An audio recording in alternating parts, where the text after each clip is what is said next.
Episode 6, OG and Nephew Show. We're moving along through the season of sports. We got a trifecta going on right now in sports. It's that sweet spot. The end of baseball. We got the World Series going on. And then we had the series tied 1-1. And then we had the NFL going on into week 9 from 8. So still plenty of drama brewing, and we have the new season of the NBA just kicked off. So welcome to the show. And we're going to begin directly with news out of pretty much everywhere right now because they're trying to tie so many people up into it. But the FBI raid into the players and some coaches, and they've named referees. It's just a lot of chaos going on with it, with the rollout from the FBI. So unpacking it, they have reports involving Chauncey Billups, Terry Rozier, Damon Jones, Jontay Porter as just the main names that they named in this. What's your take on what's going on with this? First of all, Grand Rising, blessings to everyone.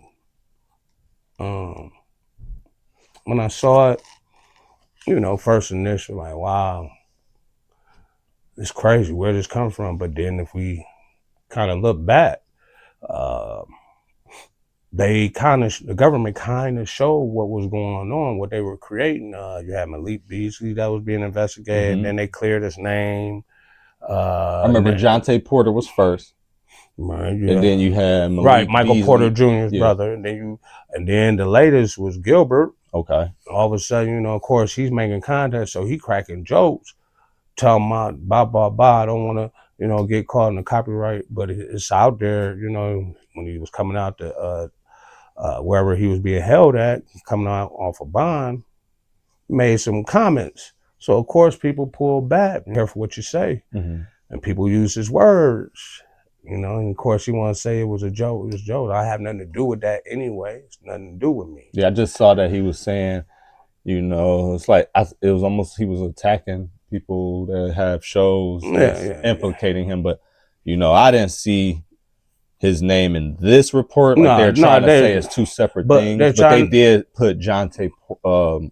Yeah, they connected it, but we had to understand it's all tied together. So, all this stuff. So they said it's been going on for some years. So do you think that he was the first tied to Jontay Porter? Because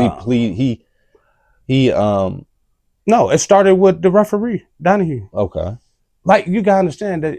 So now this is more, like I was saying, this is the FBI that put their name on this, that they're doing their investigation. So any government agency, that's okayed by who? And, I see the bigger picture of what they're trying to do. They're trying to rope the biggest name out there, his biggest opponent during his time of running for office and during his time for office. And that's LeBron. Okay. Because speaking to that, Damon Jones, it says, allegedly provided inside information about a prominent Los Angeles Lakers player sitting out for a game in 2023. Co-conspirator 8, who matches Chauncey Billups' description, allegedly tipped off bettors about the Trailblazers resting key players during the 22-23 season. And these are two different situations. So Chauncey, how they're kind of framing it is that he was owned by whoever is, because I'm not going to put a name to it, we don't know, to whoever, there's somebody above him that's controlling all this. Okay. And what they're saying is he owed, so he had to pay. And this was a way to pay for whatever he owed. And then Damon's totally separate, and he revealed some things. And, so when they start dropping names, they didn't drop some years on them. This is what you're looking at. Because they're saying Billups acted as a face card celebrity figure to bring in money. People. Yes, right. They saying Rozier underperformed. Right. Pulled himself out of game. Yeah, and then, Not pulled himself, but was claiming to be injured. But yeah, same thing for So Jonte this is the Porter. thing, like to get away from the whole TMZ, because this is how we're just taking information that's being presented to everybody. Yeah, but that's why we wanted to wait, and let even everybody with get their even with that takes out. I think people gotta understand this was already going on. That's why they legalized gambling. It's always been going on. You could date back to baseball. Sometimes I think we are constant prisoners on the moment if we forget about history. History has always been, there's nothing new under the sun. It's just about who is same script, different, same script, but different players. At the time right now. So you're saying it's an agenda going on. Yeah, definitely. That's why I'm saying like they're trying to tie. They've been trying to get at LeBron, and like I'm not trying to sound like I'm a ally for him, component. I don't know the man. I'm just watching, observing how he's moved since he was in high school to now. The things that's put out there about him. And it's all about image, and everybody knows that he's one of the best that has controlled his image. But a lot of people have always questioned his authenticity of being real. You know what I'm saying? And and this is the thing. You could be fake. If that's how you choose to live. Understand people don't poke holes. So I think a lot of people understand, just be your authentic self to the best of your ability, all of us. So, they're trying to really attack his, armor. And I think when he's telling people, I'm putting in the work to still be competitive because I feel I still had the love of the game. I get it. He's controlling his life as he should, like we all should. See, he gets demonized for certain things, but he's not really speaking nothing wrong. If he feels he can still contribute, whoever wants his services, he's showing I'm putting in the work. I'm still here. I'm still putting up those numbers. But they want to move on from him as a league. Speaking to that, do you feel? As a league, exactly. Yeah. They're trying to. Do you feel the league is now international? His injury is a part of what's going on with that? What is there? Does he have a real injury? Is that what you're asking? Is he allowing Luka to see if he can run things? I'm not gonna put out false, because you got people saying he's faking and this. Man, if a man say he hurt, he hurt. But all I can do is go by what you present. Exactly, and put no. And that ties into the whole it's gonna be always some conspiracy around him because he's always controlled things to a narrative. So. But I see it as, this is a time for Luka to try to manage the team. Can't this is what y'all wanted? Can he control it because he winning? Is everybody feeling like they're winning in the Lakers way? A lot of people within the game, within the industry, within the business, look at it as passive aggressiveness. And this is where people are like, yo, it's time for you to go. People just want to watch basketball, good basketball. It's time for the newer faces to step up and players out. But the league has always done it. There's a generational run, and then they move on to the next. Yeah. Oh, yeah. And like I said, the league is internet. They're trying to push international now. Yeah, you can see it.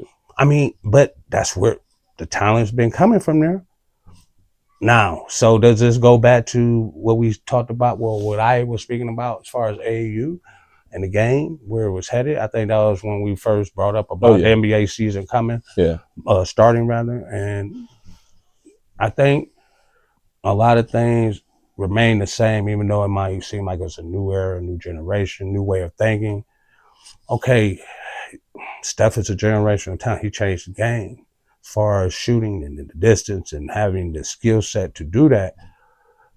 But when the league tries to duplicate something and you can't match it, the league has to eat itself and reinvent. So what the teams had to do, they had to get bigger.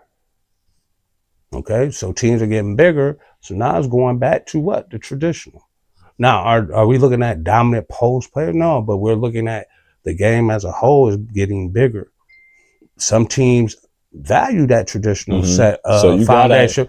you To gotta attack the have basket. ability to play with them sometimes. You know, The sometimes biggest they got thing is better. okay, if you don't have a Steph Curry, who are you as a team? Exactly. Not trying to chase and duplicate because you're going to lose. Yep. So you know,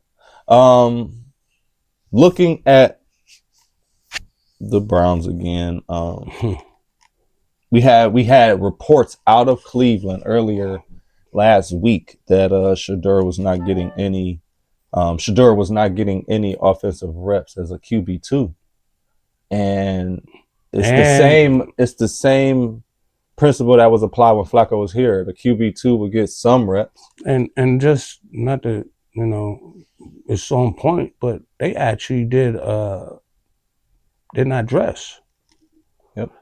Because they said that he had out of nowhere back injury. But from what if you're not even getting no reps? That's what I said. Where's the back injury coming from? So, it's a lot of stuff that doesn't sit well with the optics as far as how I'm observing it.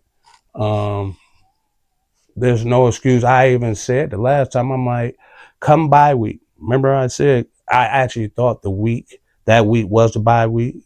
I was mistaken. This is the bye week now. Don't be surprised if there has to be conversation going on. Like, look, especially with no game. Well, this is my thing. The head coach is declaring before they even get out of the doing his post game press conference. He's sticking with no matter what, and he's looking foolish. He's looking very foolish, very stubborn. You're doing a poor representation of the organization. That's why the organization is a joke.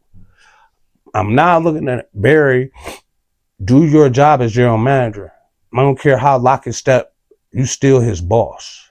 See, this is where people lose sight. There's a hierarchy to things. Exactly. So, and with all these different roles, people do get lost. They hired Stefanski first and then introduced Barry. But don't get it twisted. Who is the general manager? See, people lose sight. Because if a coach need to go, who has to fire him?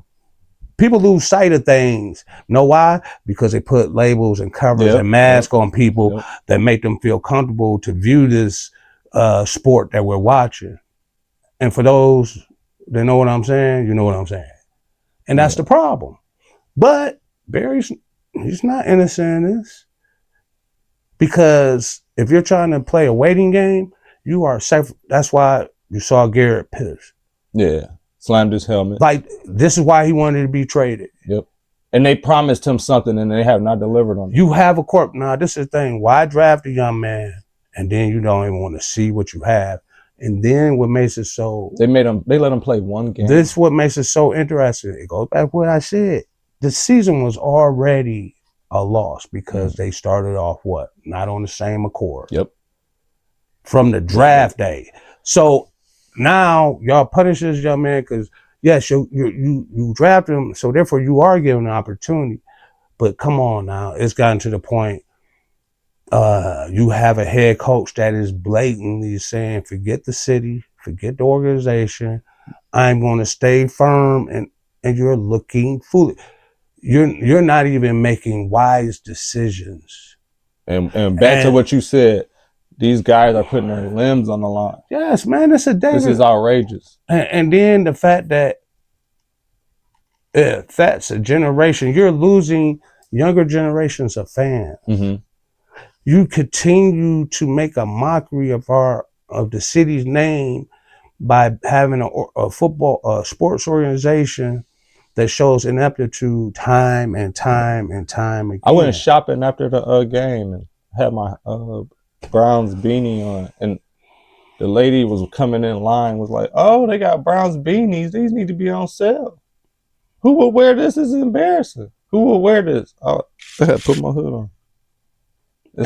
First of all, ain't nobody gonna make me put no hood on. Nah. It's like I had my logo, but it was just like I seen it was the same beanie I had with the little puff ball. I don't mind. Listen, I'm so used to losing. Like nobody can shake. Yeah, but I love the Browns. Like, it's my city. Yeah, for sure. This is what they not understanding. It's about just put a good product out. Oh yeah, put a good product. We always been. And I hate talking like this because this is a kid's game. But listen what I'm saying. Put out a good product. Like you're a grocery store or something. Like, and you know, we used to talk about that a lot after the games. Speaking of grocery store, we used to go to the grocery store after the game. So I'd have my jersey on, and when we won, everybody was just so happy. Yeah, it's a different energy. It was like, it wasn't that we dominated that team, man. It might have been a field goal. We didn't care how we won. Yeah, it was a W. Like, man, y'all look like men out there. Put the effort. And then when you can see, just flat night. And I even said, about, And what is today? There's no excuse in the moments that you face. You keep fighting. You don't quit. And I saw Garret, but it was first half. Now, I'm not saying he didn't give us all he did. The Patriots adjusted, made their adjustments. So as a coach, they're going to slide protection. You got to move him around. Like, he's that type of talent. Like, because when I seen what he did in the first half, I was talking to my mom, like, he about to have 6. He gonna double that. But he adjusted. Yeah, he only got 5, but it was like, I was like, he was on pace. So this is the thing. I'm not saying Schwartz didn't do it, but I think that's when you see people shut down. Like, man, it don't matter what I'm doing. We can't even capitalize when we get the ball. We're not scoring at all. And that's what he said. And I think he had time before they asked him. I think he had time. They showed him slam his helmet on the sidelines, and the camera was just so happened to be. I have no problem. Listen, exactly. I have no problem with Myles Garrett. It's just okay when you on that field. Take away the helmet that you're wearing. If you love the game, because you obviously do love the game. The game is easy to you, and what I mean by that, I'm not trying to say from your hard work, from your study, whatever you do to prepare to be the player that you are. When you're on that field, man, just represent yourself. You ain't gotta represent it. Just represent yourself. That's a person that's willing to put his body on. Like, just keep representing yourself the best way you can. That's all I want to see. Ain't about his leadership or none. It's just about decisions. You got a speed fetish. Like, we love speed, need for speed. It just is what it is. But you gotta understand when you move like that with these expensive cars, you got other people around you, and that's what people are saying. Be more cognizant of it, because everybody speeds. Everybody wants to open up a little bit. You just gotta know a place where to do it. They got the racetracks in Vegas. Yeah, man, you can go up there, man, and get your go ahead and keep it safe, and just keep it safe. Because get your certification, bro. I get it.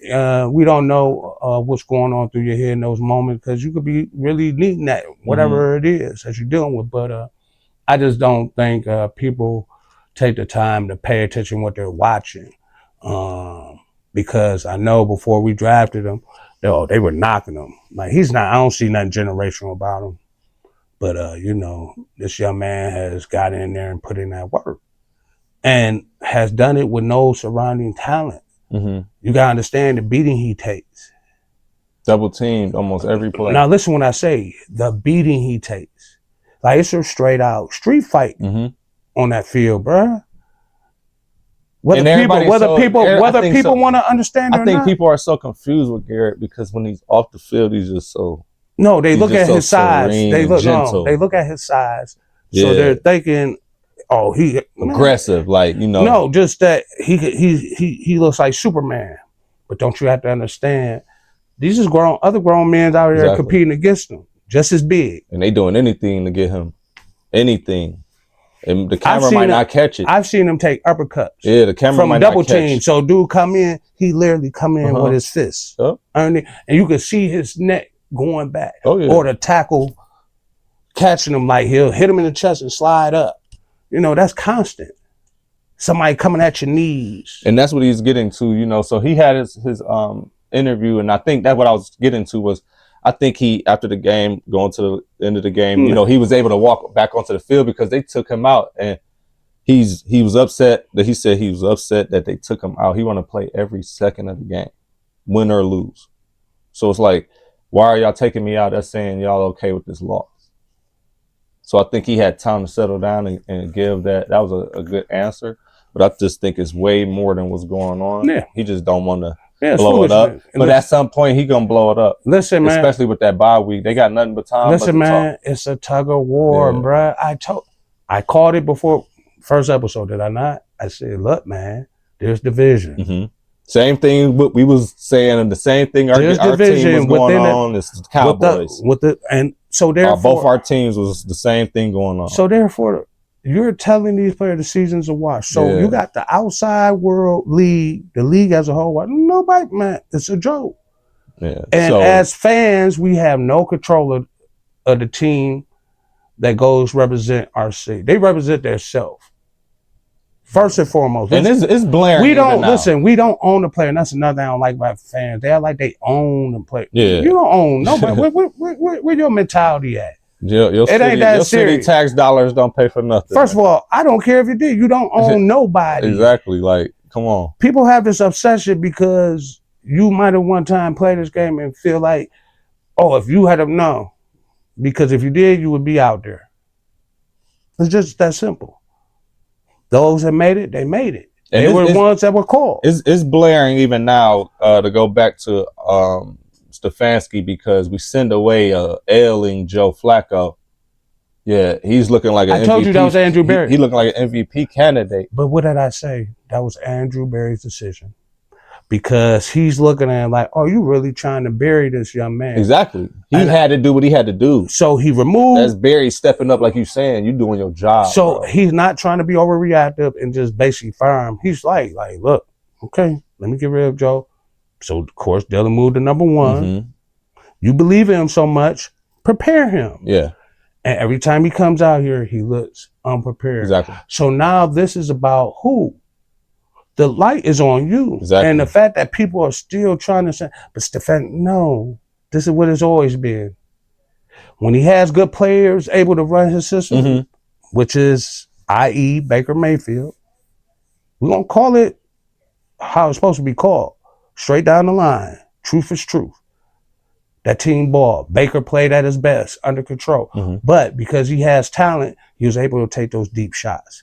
He was able to show what the offense could look going down the field. Of course, they gave Stefanski credit for play call. No, Baker has an arm. So he know if he recognized coverage, he's going to take those shots. Mm-hmm. Deshaun is more off script. He's not all the time throwing his receivers open. What he does is make the defense, he manipulates the defense by keeping the eyes on him, therefore allowing his receivers to slip behind coverage, all those different things. Shedeur, he's a pure pocket presser. He gonna throw it in your pocket. He's a pure pocket presser, but he's sneaky athletic. Remember Oh, this? yeah. He is sneaky athletic. Like, when he runs around, he can run. But he's like, come on, why are we dismissing what the young man did in his career? This is outrageous. And then you can see what's going on with Colorado.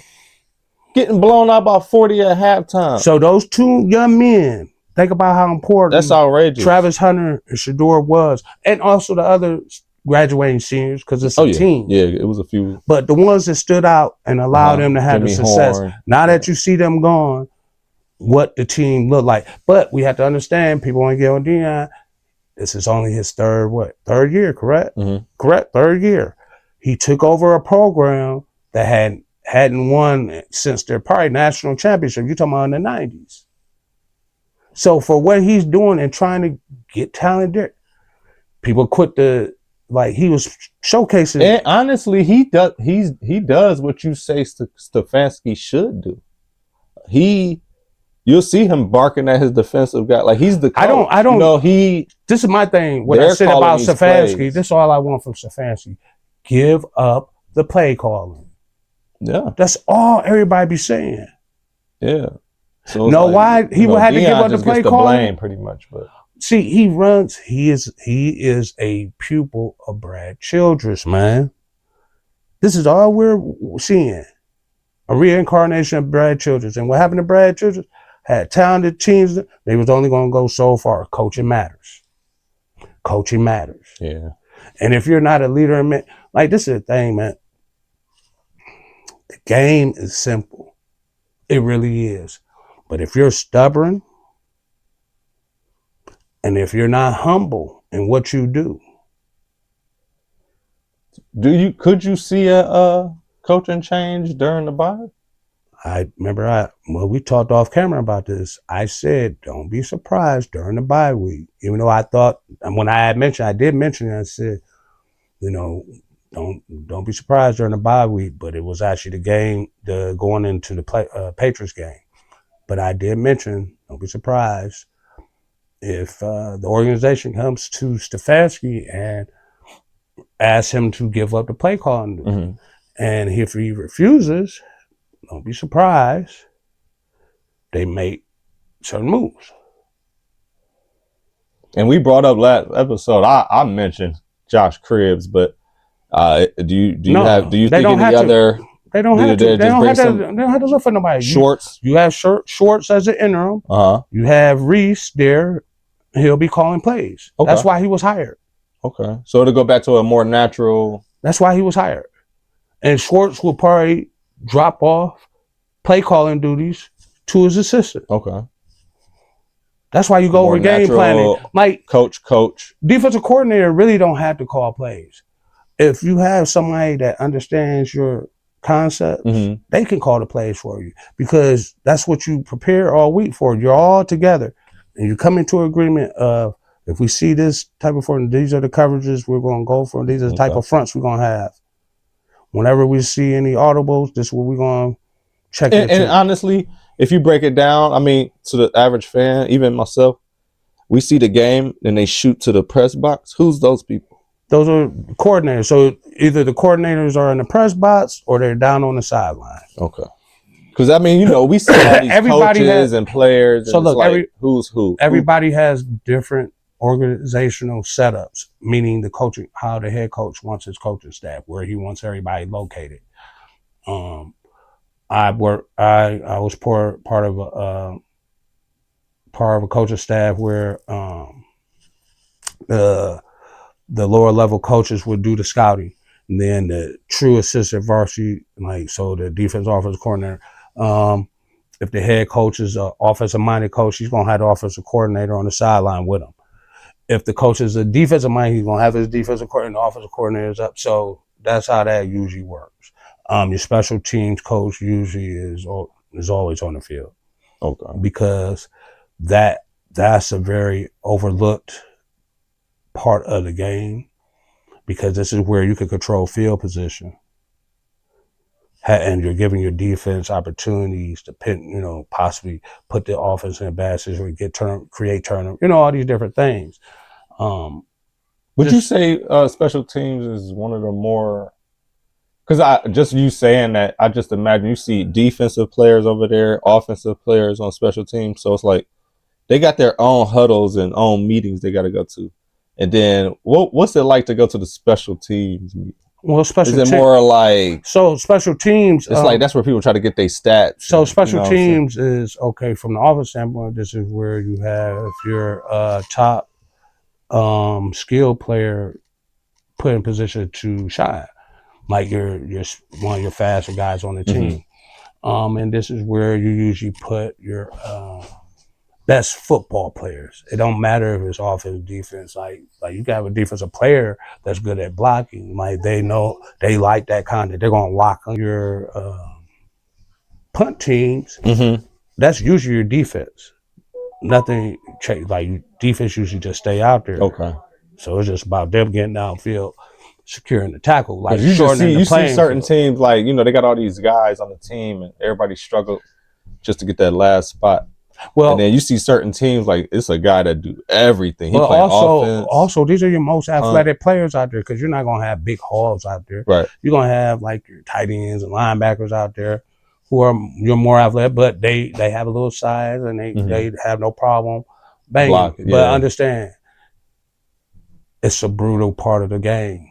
Yeah, that's what I'm saying. It could be fun for a lot of people, but it's just like you had to to play special and real talk special teams. There is no consciousness in doing it. There's no thought process. There's no feeling. There's no emotion. Because if you have any of those things, you're not gonna last. You're gonna hate it. You know what I'm saying? Like I've been hit blindsided. Right. Them the worst hit. Yeah. But those are teaching lessons. Put your head on the swivel. Always. I should know, Yeah. as I'm running down, I should see how everybody disperse in their blocking schemes. So I know what angles. So my senses are heightened now, just because I took a snapshot and I know where people are going to be at. So it gives me an advantage to understand they can only take certain angles. Yeah, and that's one of the things that I remember when I played. It was just that, first of all, the helmet was a little. Yeah, it's tight, It was and just trying like to your get peripheral. Oh my goodness! I thought it was just me. Yeah, your peripheral is shortened, but that's why I said in football, I call them snapshots. Like, you gotta be able to see stuff and put it in your memory, so you understand who, where it's coming from. Like, those are little things. Most players can't explain that, Right. or what happens on the field. Exactly, and that's when I see the games, and I'm like, I know it is like they had a helmet on. I don't know if they sized me wrong. No, you want like it tight. It was a mess. No, listen, this is the thing. The league. So I got that movie that talked about CT. They always knew about what the game was doing. That's why your grandmother hated football. The game that I love, my mother hated it. So I had this confliction, like, I want, of course you want to please me, but this is my thing. And a lot of times I didn't think she came, but she did come. It was just hard for her. But this is the hardest thing to protect here. So the only way to protect your brain, you had to lead with your face. That's the best way I could teach the game as far as playing physical, playing with your whole body. This old form, nah, you bring your whole ass. When you playing defense, you bring your whole ass. I'm trying to see his body separate from his spirit. He don't want to play no more. Yeah, rolling around a little bit. No, ain't no rolling around. He going straight to the sideline. Yeah. Crawl. And that's wherever it is. Yeah, that's but no, that's my job. Yeah, that is. And people, because you had to people that's watching the game don't understand that. But you gotta understand also, Myles Garrett wants to destroy the people. Don't know what linebackers go through when they're roaming or trying to play free or diagnose plays. These linemen, especially if you are, so I was 6'3" playing. I would catch a lot of high lows. So if I'm a player to watch, I've seen blocking combinations where they will let the DN go and bring their best tackle, especially if the tackle is the best offensive lineman. They're trying to block me with that tackle all game. So I would scream at my DN, there's no way you're not making any plays. You're not even being blocked. Right. I'm taking the man, and then they will either release the center or the guard. And they will always root low. So I had to learn leverage quick. So I was blessed enough, flexibility from track. I could drop my hips. So I'm compacting that 6'3". So I'm low enough where I have my power rooted. And a lot of times I'm going against shorter linemen. Yeah, Not everybody was over sitting. The dominant teams like Euclid's, their average line was 6'6" at the time when I was playing. They're like 6'5". Yeah, I give them 6'5", 290, 300. Menor, pretty big line. Shard and always East Lake North, they had a Mayfield. I'm just talking about my conference teams that I played against. Yeah. So the point I'm making, there's different block combinations to catch a high low. Like, that's why I got both my kneecaps dislocated. And continue to play. You just, like, if you catch it, if you're able to stay in the moment, have them pop it back, the worst that you'll have done, you're going to build some fluid. They're going to drain it. We used to have the local med center. Go up there, they drain it. You wear a brace all week, and you go play the game. Like, that was the thing. Like, I understood I couldn't give up that spot. Like, the game. Oh, yeah. Like, everything's different because we were all competing for the same thing. But now everything's kind of given. Like, people are given these rankings, and I'm watching film, and I'm like, oh, this is a 5-star? And they're getting money in high school. We talked about it a little bit. They're about to set the precedent in Ohio already. So I mean, it's been done all over the country. We're just behind it. I see particular cities that, like we said, that used to be of prominence, and the residents, maybe they moved back to Ohio and they just want that feeling back. I just see with the NIL, hopefully it does good more than harm for the students. But you know, I just see a lot of recruiting. So it's like, I'm gonna tell you this. If they want a good player to come to Maple or Bedford or Shaw, that city will rally behind and come up with the funds to bring that player in. So check this out.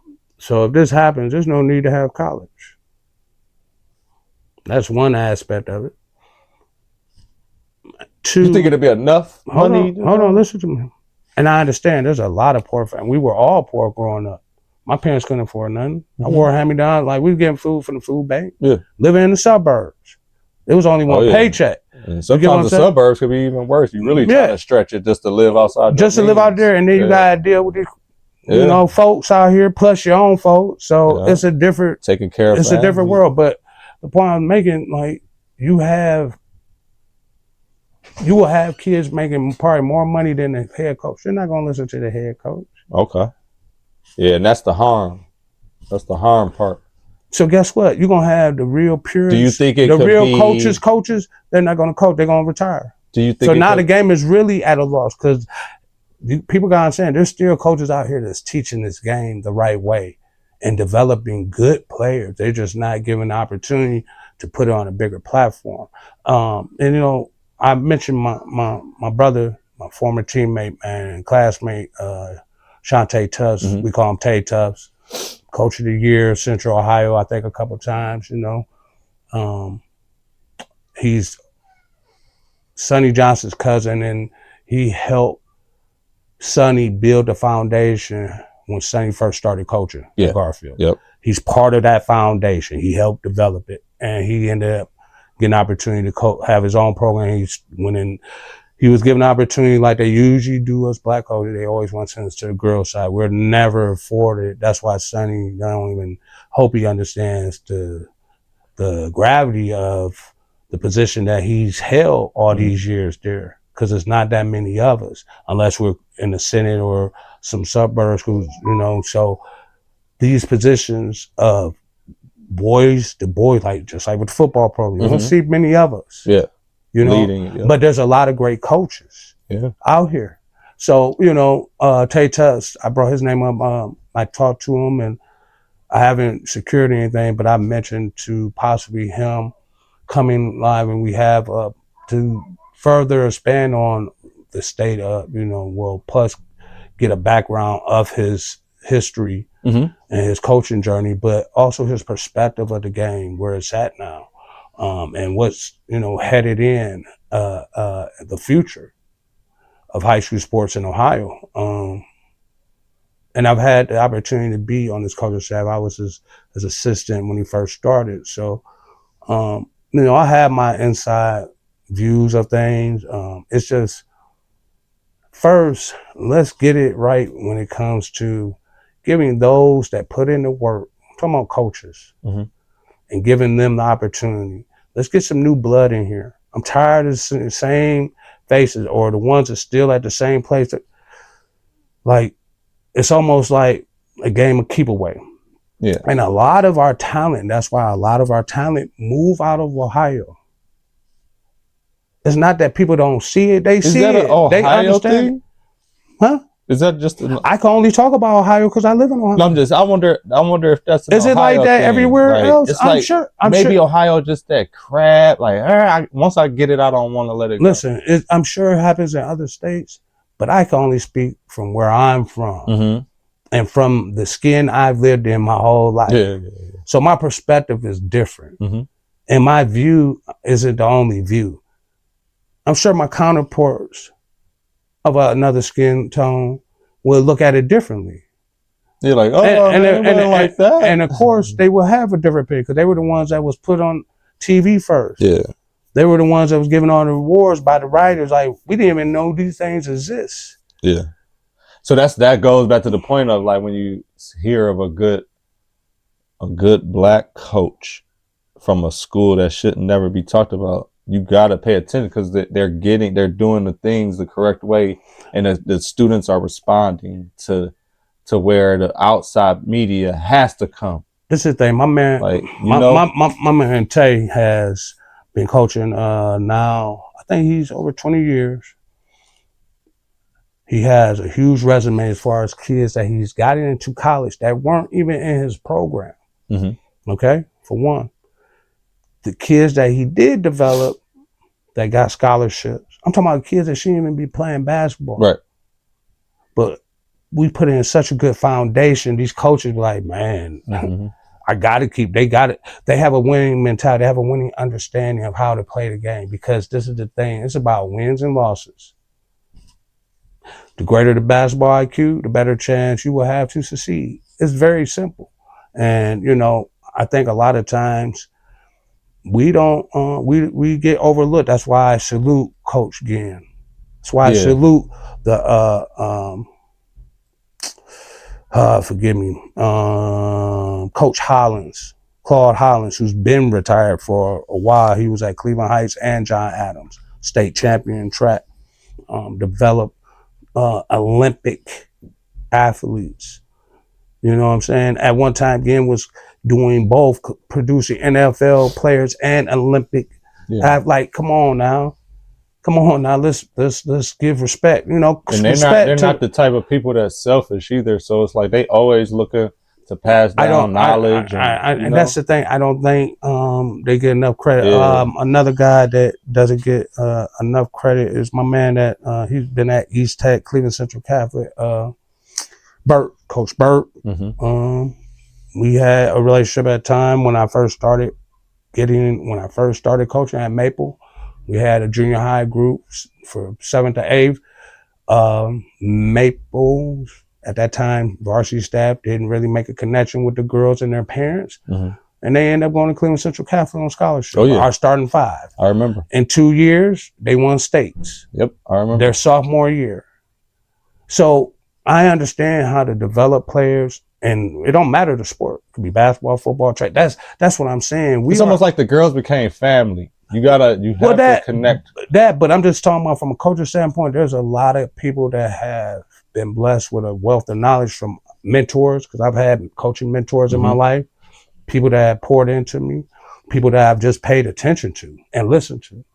And there's a lot of kids that are being lost by the wayside because nobody wants to come recruit here or know how to recruit properly. Like, man, I know I've talked to coaches that said, man, if I just got a bigger platform, the lives I could affect, because I could go in these smaller cities, I could go to these teams that might not have no winning tradition, because, you know, all the top winning, they're going to get recruited by the top schools, as they should. I'm not saying you don't go after them, because you do. You gotta have believe in what you're. I'm not even gonna lie, like. But I think about the kids that don't even think they didn't even dream of it, and then I get a chance to give them an opportunity and see something grow. I think you'll see a lot more, like the sports academies. You're gonna see a lot more of those because, believe it or not, it's not too difficult to start a school. You have to set high standards.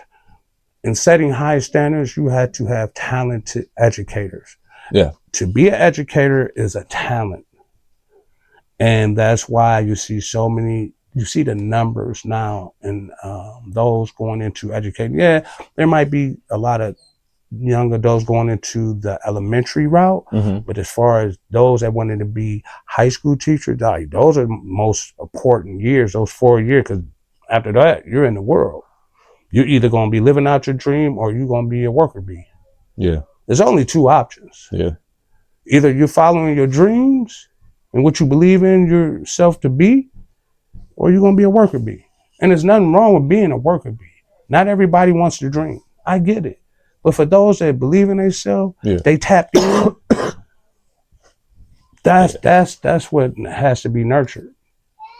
And that goes back to arts, you know. That's why the notion that arts don't play a role, like sports is art. Everything, like you said, anything that's creative is art. But I think what you were saying with the starting up a school, I'm sure getting. I just feel like they're gonna open them up a little more. They've tried. The parents start seeing that, but they've tried though. The schools are trying to. You don't remember those different academies that would open up? They weren't sports academies, but they were alternative schooling. Because they were, I think at that time, the vouchers. You know, I forgot the label. They were voucher schools. Remember, there was a whole bunch of voucher schools. Like it was going against the public schools. Oh yeah. If these voucher academies. But this is the thing. I think parents don't look at the bigger picture. If I'm looking to put my child in school, what is your curriculum? How does it rank nationally? How does it rank in the state? Mm-hmm. What are you teaching? Do you have arts? Are we talking about technology? Are we into technology? Are we into trades? Yeah. Are we into the basic regular arts from drawing to music to theater? So I would love to see a school that taps in all that, focuses on and just trims the fat. When I was in school, Maple was one of the best. Like they gave you everything. They gave you the trades, auto tech, technology, business. Our business block was one of the best in the state. You had, of course, home economics and all those different things, but you had the video department where they were into low-level movie development, and videography. And, I know in our business block, we even had an IT department. This was the early stages. Before people even knew what IT was. It was basically just understand the computer, understand the program, how to create programs, write programs, fix computers. It's different levels of IT. Oh yeah. So like that was offered back then, but now they've eliminated because the less skill set that a person has, they're going to tell you you're only valuable for certain things because of less skill sets. So they're basically going to say you should just be a worker bee. So it's easy not to dream or see yourself in a different way or a different light. When it comes to education, it starts at home. Yeah. We got to educate our kids ourselves. We got to be constantly That's the problem. teaching. A lot of parents, they don't want to go through it again. Like, I went through all that. It's not about you. Had kids, but it's not about you. It's not about you. It's about this next generation. You brought them in, lead them right. 2025 stats of Gabriel so far is no more than an average of 4.9 passing yards per attempt. And this is calculated from his 702 total passing yards so far. He's had 142 attempts under center. So that 4.9 per yard per passing attempt is blaring because it's always being talked about. Is it something wrong? Can he not pass over 15 yards? Like, is the ball wobbly from his trajectory? What's going on? Because I saw him try to pass. He can't see. Yeah, that's the thing. It's like I see his arm. The ball is just coming out wobbly and loose. Listen, he can't see. The offense that he's running is not suited for him. Okay. So once again, what kind of offense is he trying to run right now for him? It is a West Coast version run zone scheme. It hasn't changed. It's basically the old Denver Broncos when Mike Shanahan won 2 Super Bowls with Terrell Davis and John Elway. The blocking scheme, so their run blocking looks just like their pass blocking. You can't get a read as a defensive line. Okay. That's why they're able to make it more secure pocket, supposedly. Well, our offensive line is older, all right? We don't have the great line coach of Bill Callahan because he went to go coach with his son, but they got fired. Ever since he left, the whole line has suffered. What made us successful, we had a good, well-coached offensive line. So therefore, our skill players shine more. And I seen they tried to bring Joe Thomas in to teach what he learned. But listen, man, as long as you got confusion in the division, you can bring in here whoever. You got to get rid of the confusion and the nonsense. Yeah. Because all they're going to do is be fighting an uphill battle. So we welcomed in the new NBA season last week and already some good showcases of talent. Who are you looking at to make a deep run? Not just like regular season stuff. The NBA can get drawn I'm gonna be out. honest with you. I don't do that. But I will do up to mid-season, All-Star break. I could give you insight like that. Okay. Because so much do change. Because it's like any good theater, good movie, good TV show. Things change, plots change. Yeah. I ain't even thinking about that. So right now, people jump ship. You know, they trade a whole damn team. But anything can happen. Yeah. Right now, I look for the familiar characters over the last 2 years. New York, Milwaukee, as long as they got Giannis. Detroit, because they have good young talent. Can't forget about Orlando. Toronto's going to probably turn some heads, and Atlanta. I think Atlanta too. So, you know, it might be a tightly contested East. It might not be any runaway front runners or something. Yeah. It might that's how it's been. It might just be some good basketball. Like the East have always been known over the decades as the more half court physical side of the league, and of course West Coast is more open. I shouldn't say West Coast, Western Conference, more wide open, more free flowing, and it's always been like that. Even when I was growing up, it's always been labeled like that. But what I see this year, I think, is you'll see those root elements, but the players are so much bigger, faster. And I see, like I said, I see more foundational things in these individual players' games. I'm seeing the bigs sitting down on the block, trying to get their opponent in foul trouble, attacking the basket, getting an easier shot, having lanes for the guards, or get an easy 18, 19 for even a 3 if you can shoot it. But I don't want that to be all game long. And I want that old school. I want balance. Low, there should be balance. Man, it's hard to even see a post up move anymore. Like that, man. I want the game to go back a little bit. I don't know how they can. So listen, if you learn how to post on the block, you could play on the wing. Why? Because it's all footwork. All right. The reason these young men don't know how to drive by somebody, because they don't have footwork. They've gotten away from the jab step, up fake, swing under, or blow by. 1-2 dribble side, pull. Then once I set you up, thinking that's what I'm gonna do, then I cross back, drive to like each move was a chess piece. How we play basketball, each move I do was setting up the rest of the moves for the rest of the I'm doing something with a purpose. It's up to you to figure out as an opponent, as a defender. And I was watching Carmelo. I was watching his videos where he's training his son, and he would focus down on that.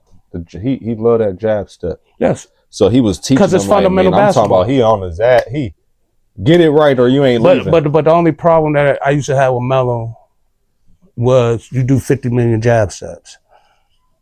I need you to be able to get it done in 3 seconds. How we play, you only held the ball no more than 3 seconds. We'll even give you 4. That's it.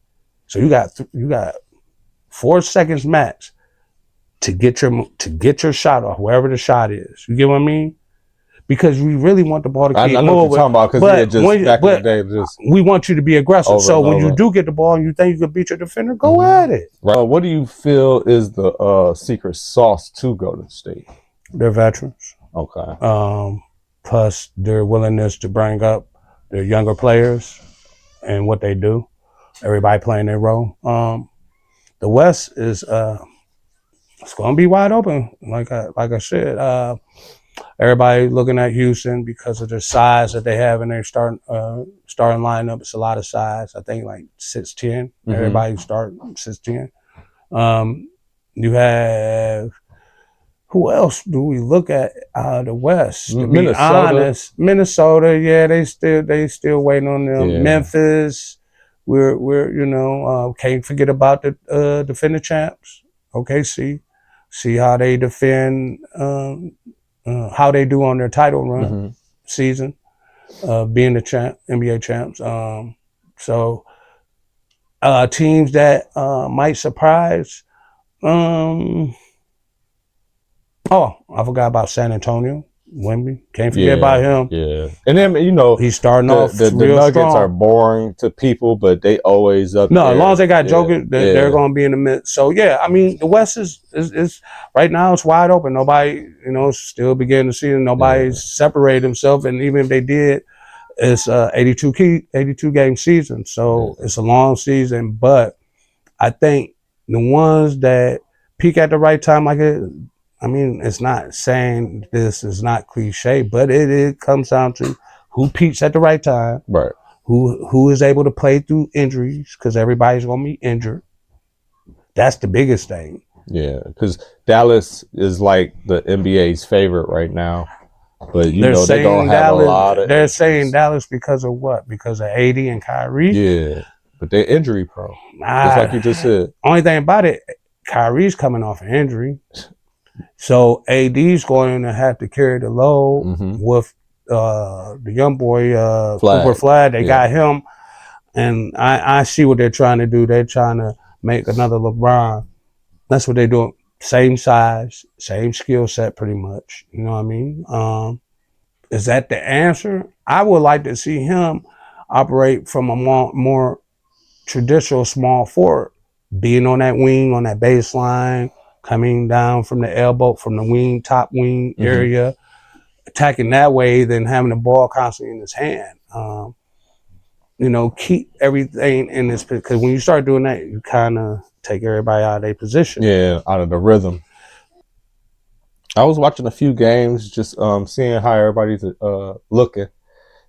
From the Lakers standpoint, with LeBron being out, I mean, you clearly they move forward. Yeah, they just gonna go. I mean, let's be honest. They made, without saying it, they're not extending them. They move forward. Yeah, they're not. And this is where I said, I think the last tape I said, sometimes you just gotta know how to read the room. Yeah, business is business. But it's not even that. It's like everybody wants you to retire. Like, bro, there's nothing else you're gonna do. You're not competing for no championship. Right. Nobody wants you wants you in the organization. You're too much of a headache. Yeah. You get what I'm saying? You got to, so that's the next move. It's like either, go full in with your clutch partnership and take it that way. Try to go for that ownership of the team. But what you're saying is they just want you to move to the next step.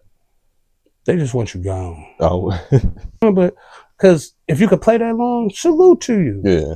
But are you helping or hurting the league? Because it's about the league. When it comes all down to it, these are all great players, but guess what? That league's still gonna be there. It's like once y'all go going up against them. Once y'all retire. Yeah. Nobody's bigger than the program. Yeah. Nobody. No. All the greats, even all the greats. Like this is what nobody's. So yes, it's all revisionist history when we talk about the past. I'm not trying to sound like I guess what people say my generation does, like knocking today and wishing for the past. It's not about that. It was more about the competition level. Everybody competed. They weren't trying to team. Now, granted, they did team up. That's what I hate about they want to act like they didn't team up. No, they teamed up. The GMs were the ones in control of that. You didn't have the players in control. That's the difference. It just looked different. It's still the same thing. Yeah. You get what I'm saying? These players were still linking up back in the day, playing together in the summer. They playing together, playing against each other, working out. Hey man, you should come to the team. All right. Yeah, it's just that easy over dinner. That's how they were doing it. Friends, but we also had to think back. Back then, there wasn't the internet.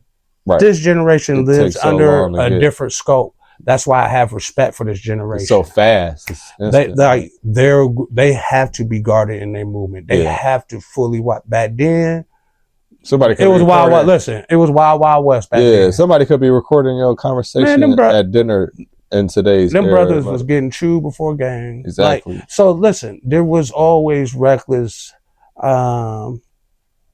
behavior, but they still came out and competed at a high level. So we're not saying that they make it right. No, it doesn't.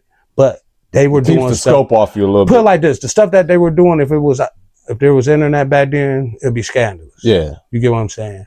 So now that's not the world we're in. Everything is out and open. So my thing is this: are we really critiquing the game, or are we critiquing the individuals that's playing the role this generation? That's what it feel like. Instead of just, it's more of a soap opera. Instead of just paying attention to what they do on the court. Can they play? Are they a winner? Like, do they have to win mentality? What I mean by that, They want to compete at the high. They ain't trying to be buddy. Yeah. I'm trying to beat you. Now, there's so much going on, like with commercials. You got this player and this player in the same commercial company.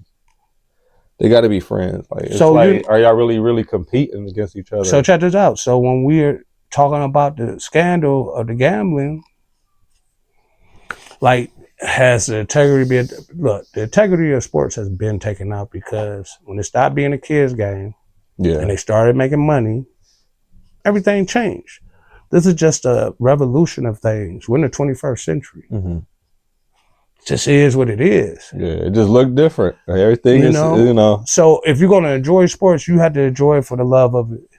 Not say I can't. No, I hate when people. I can't watch it. Well, you know what? It is some of this stuff. It is hard to watch. I'm not gonna lie, but I still love the game, and I still seek what I can find out of it that I deem real ball, no matter the sport. Because there's a foundation to it. So for those of us that see it, we recognize it. And I don't condemn it all. I enjoy these athletes. Like they're blessed enough to have the opportunity and a means to put in that type of work on their body and the training and the different things, the investment of the game.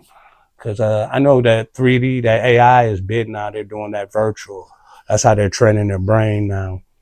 But what they don't understand, how we train our brain, we played ball in the park. We played all the time. That's how you did the virtual, like training your brain for this situation. You went out and did it. Yeah.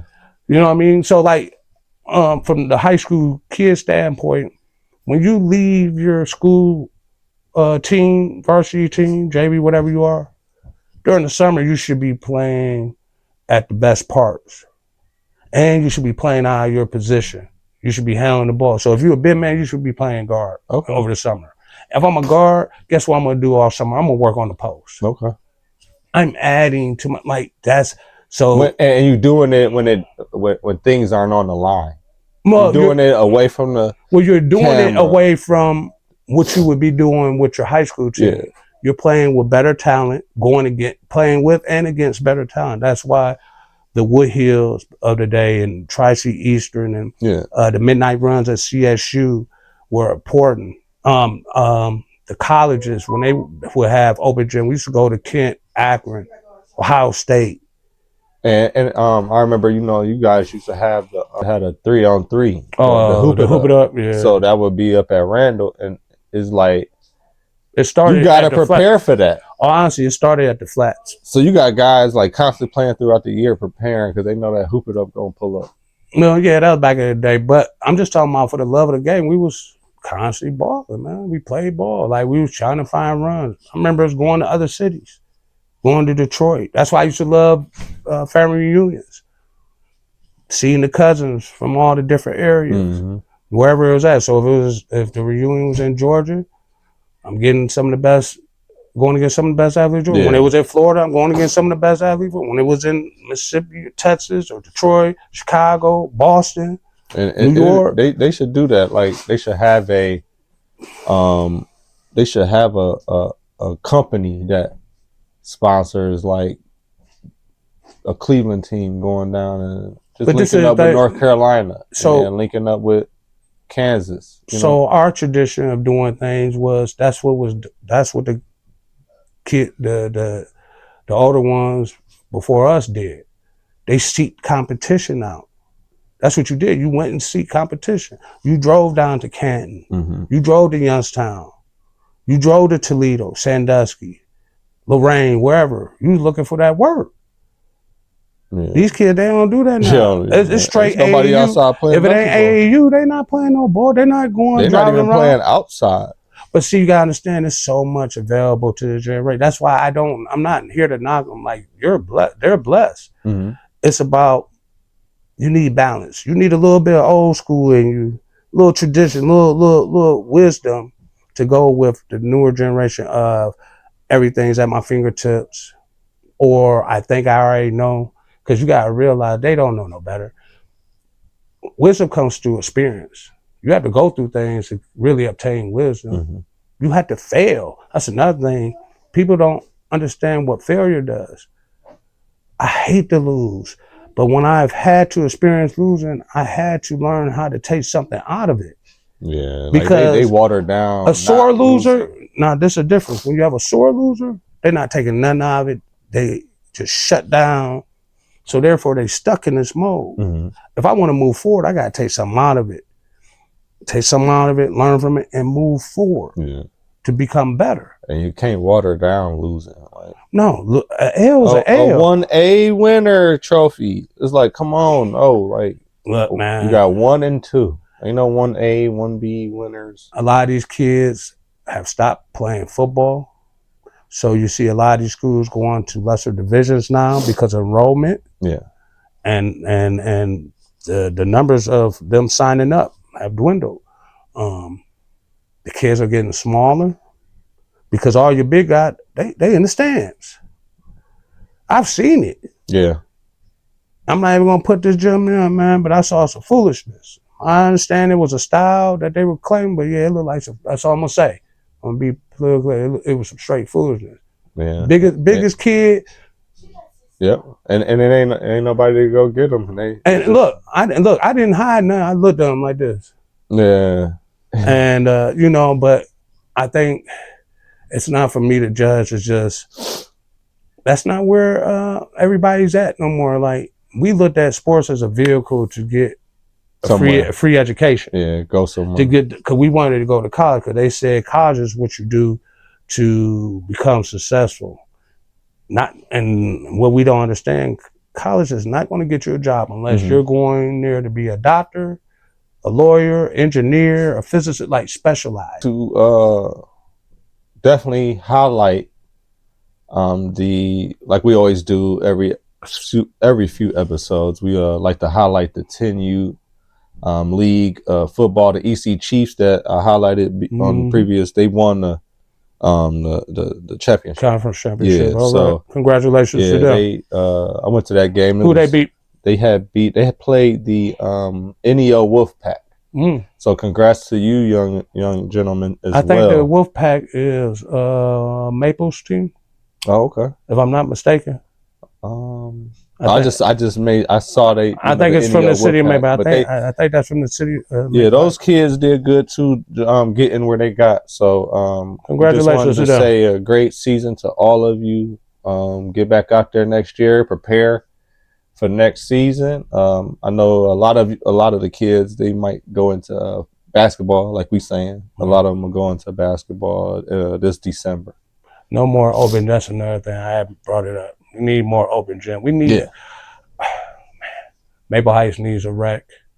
Bedford is one of the few suburbs that have their own rec. Warrensville, I think they do allow people because their rec is in the high school.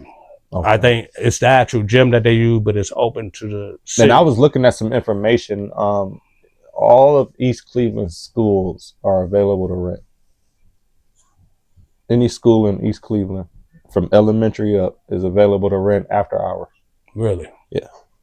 So it's a set fee schedule for whatever you're doing. So if you need the gym, it's a fee schedule for the security guard to come open doors and turn on the. And you know what? That's so smart. And I hope Cleveland has some good young coaches out here that take advantage of that. But that's what needs to be done. Also in the suburbs, especially Maple. I can only speak about where I coached at.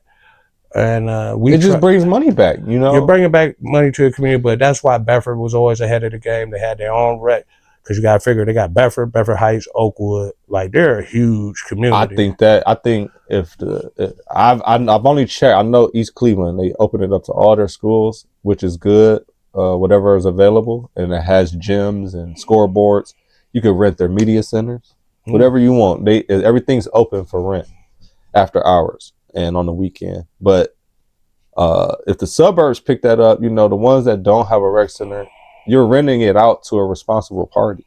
They're there to do a purpose for a set amount of hours. Well, that's why you have legal documentation. Yeah, everything's, you know. You put it to pen and paper, and now you have somebody that's responsible for anything. You got to meet certain criteria. It's you know, non-profits or for-profits, they got set different fee. And we're talking about this because of the youth. Like, we have a genuine concern for the youth that's out here. Where would these and it's kids not learn about to just play? Sports. They just need somewhere that's positive. Yeah. to be at. Even if they're not into sports, like we can find ways to bring what you might be looking for. I think every parent does that for their own child. So why can't we do that as a community? Yeah. You know what I mean? So yeah, we definitely should look. The suburbs got to get some type of rec center going. And you know what? We might need to make a connection with the Cleveland. Check out Lake Kennedy, because I got my former teammate Vince Hunt. He's the head coach there for the boys program, varsity program at Kennedy. Yeah, because he come from Adam. Checking out a lot of basketball, all of the local basketball, and see what's. I'm going looking forward to it. I just saw that Sonny Johnson's son, who plays at Garfield, I can't think of the young man's first name. He decommitted from Ohio State. He had won Mr. Basketball last year. Okay. He's left-handed, played for Garfield Heights Bulldogs. He decommitted from Ohio State, so I guess the committing, if schools are still willing to recruit him, has opened back up. That door has opened back up. So we're gonna highlight a lot of young men and women this season in basketball, and give them a platform, even if we, whatever numbers we do on here, a small platform that somebody hopefully could see them, and what they're doing this season. Shout out to Gabriel. That's one of my former kids I coached at Maple. His son, I heard his son is a baller at Maple. I heard the head coach. Shout out to Coach Coles, Clifton Coles. He's back home at Maple. He's a former player. He's one of the coaches there. He just got a scholarship. Who's that? Jamal's son? Yep. Where are you going? I got to call Rob. Okay. Yeah. Shout out to Jamal and the family. Shout out to Clifton Coles, returning as a coach. Keys, a former player I coach. She's on the coaching staff at Maple. So I'm really excited to see former players. We got to go back up there. Coming back home and want to give back. And these are solid individuals that I know personally. Player, kids I got a chance to coach and talk and a little mentoring, but they've gone on to create their own path in life. And those names, when you mention them, people know who they are. Yeah, Keys was a beast, man. Yeah. Point guard, that was my girl. Her, Hannah Bosley, Autumn, Carrie, Lauren. I think Angel was splitting time. She was getting varsity time as a freshman. So, I remember those squads. Yeah. I think we were freshman coaches then, freshman JV at Maple at that time. So yeah, we're gonna check out a lot of basketball. The boys out at St. Ed will be the #1 seed in the D1 region, Region 1 football. Like you were saying, with the old familiar ways that they would have the brackets and teams together, it's all changed now. But I just highlight a few teams that we know by name that made it to the playoffs. St. Ed's got the #1 seed in their region. They will play November 7th. So they got to wait. They get a bye week. And they play November 7th of the winner of the Cleveland Heights versus Berea Mid Park. Okay. So that's this Halloween. They'll play. And then the winner of that plays St. Ed's.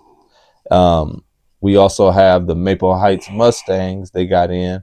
They'll be taking on Chardon this week in hopes to win.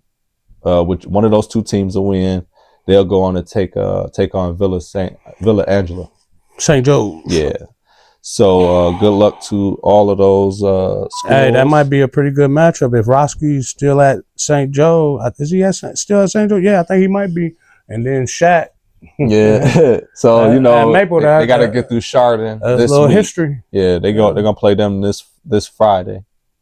And hopes to make it to play them. The Ohio region brackets starting out. Everything starts this week. So hopefully we'll get a chance to go watch some of these games and have some footage. Yeah, because this is about the last bit of football. Yeah, I was just waiting. I was waiting for the brackets to come out. This is it. Yeah. Pretty much, we got twin. I think Nordonia made it. So just some local teams that made it, and they're trying to extend their seasons. Any schools from the Senate? No. Glenville didn't make it this year. Oh, Glenville got a bye. They're the number 2. They're in Division 5. Yeah, they're the #2 seed. Division they got 6? Number 2 seed. Okay. Yeah, they got That's a good bye. to hear. That's good. And any other Senate teams, Cleveland schools?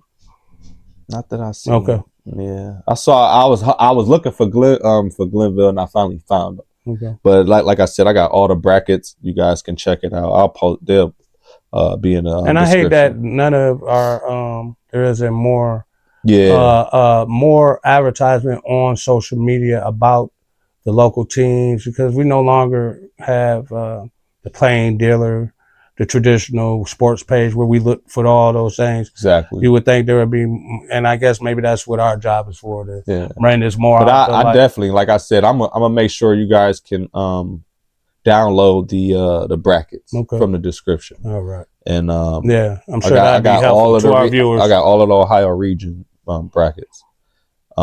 Tune in this week. We'll have a surprise game of the week All that right. we're gonna bring you guys, get you through the weekend until the top of the football week starts. But subscribe, hit the bell, just stay locked in. You know, we try to do this as much as we can every week. We don't miss no more than a week. But and please, if you enjoyed it, hit the like button. Yeah, you know, y'all can talk down in the comments. You know, keep it clean, but you know, just if you got some topics or anything that you want us to talk about. Even if you got opinions, we might read some of the opinions that's being put out. You know, former players. You know, you guys tell y'all stories in them comments, man. So that's our show for today. Thanks for tuning in. Peace. Shalom.